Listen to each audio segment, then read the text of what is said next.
বিগত দিনে আমরা আসলে অনেকের কাছ থেকে এবং আপনাদের কাছ থেকেও শুনে আসছি বাংলাদেশ জামায়াত ইসলামের আদর্শের সাথে আপনাদের আদর্শ মিলছে না এবং আপনারা এটা দীর্ঘদিন ধরেই তাদের বিরোধিতা করে আসছেন।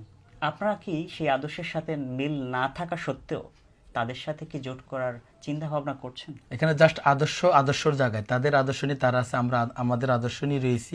তাদের আদর্শের ব্যাপারে আমাদের কোনো কথা না। এখন এই দেশের মানুষ চাচ্ছে, দীর্ঘদিনের মানুষের চাহিদা যে ইসলাম পন্থারা এক হোক। আচ্ছা আচ্ছা। এই ক্ষেত্রে পীর সাহেব চরমোনাই সবচেয়ে বেশি ভূমিকা রেখেছেন ইসলামপন্থীদের একটি বাক্স দেওয়ার জন্য। জাস্ট এটা কোয়ালিশন হবে, ওকে। জামাত ইসলামের সাথে জোটও না, এটা জাস্ট একটা কোয়ালিশন।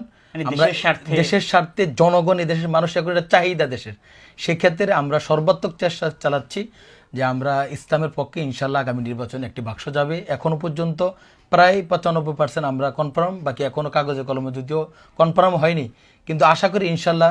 ইতিমধ্যে আপনারা দেখেছেন গতকালকে সারা বাংলাদেশে 7টি আমরা দল একসাথে যুগপৎ আন্দোলন করেছি। গতকালকে দেখেছেন সারা বাংলাদেশে যে একটি গণজাগরণ শুরু হয়েছে।